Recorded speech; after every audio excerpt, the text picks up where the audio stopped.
এজন মানুহে ফুলক সুধিলে যে তোমাৰ গছৰ পৰা তোমাক ছিঙি পেলোৱা হৈছে, তোমাৰ কষ্ট হোৱা নাই নেকি? ফুলে হাঁহি মাৰি ক'লে যে মোক ছিঙি তেওঁ ইমান ফূৰ্তি পাইছে যে মই মোৰ কষ্টই পাহৰি পেলাইছোঁ। এই পৃথিৱীত মানুহৰ ভিৰ যিমান বাঢ়িছে, সিমানেই বেছি মানুহ অকলশৰীয়া হৈ পৰিছে। টকা থাকিলে নিৰ্জীৱ মানিবেগ পৰ্যন্তও ফুলি উঠে, আৰু মানুহটো ফুলিবই, নহয়নে? জীৱনত ডাঙৰ কিছু হ'বলৈ গ'লে কিছুমান কৰ্ম কৰাৰ তৃষ্ণা আৰু চেষ্টা থকাৰ প্ৰয়োজন। চকুৰ পানী নেপেলোৱাকৈ সাধাৰণ পিঁয়াজ এটা কাটিব নোৱাৰি, আৰু জীৱনটো কাটিব চকুৰ পানী নপৰাকৈ। এইটো কি সম্ভৱ? এইটো একেবাৰেই অসম্ভৱ। ভুল পথেদি যাত্ৰা আৰু ভুল মানুহক ভাল পোৱা, এই দুয়োটাই এজন মানুহৰ জীৱন নিমিষতে ধ্বংস কৰি দিয়ে। ভাল সম্পৰ্ক তেতিয়াই তৈয়াৰ হয় যেতিয়া ব্যক্তিজনে তোমাৰ অতীতক গ্ৰহণ কৰে, বৰ্তমানক সমৰ্থন কৰে, তোমাক ভাল পায় আৰু ভৱিষ্যতৰ বাবে উৎসাহ যোগায়। পৰিস্থিতি যেতিয়া মানুহৰ বিপৰীতত যায়, তেতিয়া সকলোবোৰ হাঁহি মুখে মানি লোৱাৰ সলনি কোনো উপায়েই নাথাকে। অন্যৰ সুখৰ বাবে কিছুমান মানুহে ইমানেই কৰে যে নিজৰ শৰীৰটোকো মাটি কৰি পেলায়। যি মানুহজনে সকলোৰে ধ্যান ৰাখে, তেওঁৰে এদিন ধ্যান ৰখাৰ বাবে কোনোৱেই ওচৰত নাথাকে। সাফল্য পোৱাৰ বাবে তুমি এই তিনিটা বস্তুক মূল্য দিব লাগিব। প্ৰথমতে ভাল পোৱা, দ্বিতীয়তে কঠোৰ পৰিশ্ৰম আৰু তৃতীয়তে সপোনক বাস্তৱলৈ পৰিণত কৰাৰ। তুমি সকলোৰে লগত যিমানেই ভাল ব্যৱহাৰ নকৰা কিয়, কোনো না কোনোৱে তোমাৰ বদনাম কৰিবই। যিসকলে সকলোৰে লগত ভালে থাকিব বিচাৰে, তেওঁলোকেই এই পৃথিৱীত সকলোতকৈ বেছি কষ্ট পায়।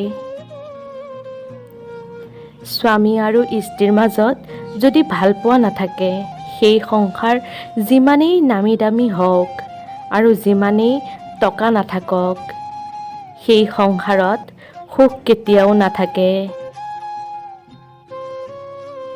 হাঁহিবোৰ সকলোৰে বাবে হ'ব পাৰে, কিন্তু চকুৰ পানী মাথো কোনো এজন বিশেষ মানুহৰ বাবেহে পৰে। ভাঙি যোৱা সকলো বস্তুৱেই কষ্ট দিয়ে, সেইটো লাগিলে মন, টোপনি, বিশ্বাস আৰু আশায়েই নহওক কিয়। মানুহে হীৰা বিচাৰি খাটি সোণক হেৰাই পেলায় আৰু শেষত পায় চকচকীয়া লোহা, যিটো দুদিনৰ পাছতেই মামৰে ধৰে। চকু বন্ধ কৰি কাৰোবাক বিশ্বাস কৰাটো দূৰৰ কথা, বৰ্তমানত চকু খুলিও মানুহক বিশ্বাস কৰিব নোৱাৰি। নদীয়ে আমাক এইটো শিক্ষা দিয়ে যে জীৱনত যদি বাধা আহে, তেতিয়া নৰখি পথ সলনি কৰিবা, নিজৰ লক্ষ্য নহয়।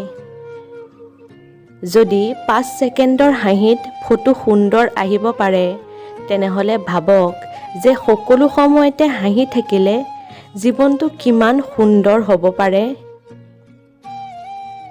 সৰু সৰু ভুলৰ পৰা শিক্ষা ল'বলৈ শিকক। মনত ৰাখিব, উজুতি কিন্তু সৰু সৰু পাথৰৰ পৰাই খায়, পচন্দ শিলৰ লগত কেতিয়াও উজুতি নাখায়। সপোন সেইটোহে যিয়ে তোমাক শুবলৈ নিদিয়ে, আপোন তেওঁলোকেই যিসকলে তোমাক কান্দিবলৈ নিদিয়ে। মানুহৰ বাবে সকলো সপোনেই পূৰণ কৰা সম্ভৱ, যদি তেওঁ যথেষ্ট সাহসী হয়। শৰীৰ আৰু মনক সুস্থ আৰু সতেজ ৰখাৰ একমাত্ৰ উপায় হ'ল অতীতৰ কথা ভাবি সুখ প্ৰকাশ নকৰা, ভৱিষ্যতক লৈ চিন্তা নকৰা আৰু বৰ্তমানক উপভোগ কৰা। হাঁহি আৰু নীৰৱতা এই দুটা বস্তুৱে মানুহক বহুত সমস্যাৰ পৰা দূৰ কৰাত সাহায্য কৰে।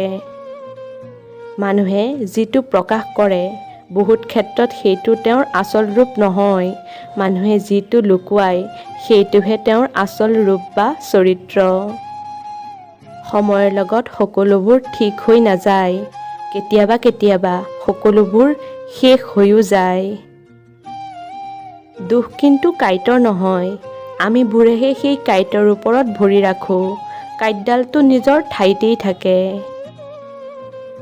কাষত থাকিলে যিসকলে মূল্য নুবুজে তেওঁলোকৰ পৰা আঁতৰি আহি নিজৰ মূল্যক বুজাই দিব লাগে। সঠিক মানুহে কেতিয়াও এৰি নাযায়। তেওঁলোকে সকলো সময়তে কাষত থকাৰ কাৰণ বিচাৰে। ধন্যবাদ বন্ধু-বান্ধৱীসকল, আজিৰ ভিডিঅ'টো ইমানেই। যদি ভিডিঅ'টো ভাল পালে লাইক এটা কৰি শ্বেয়াৰ কৰি দিব আৰু কমেণ্ট বক্সত জনাবলৈ নাপাহৰিব আপোনালোকে কেনে পালে।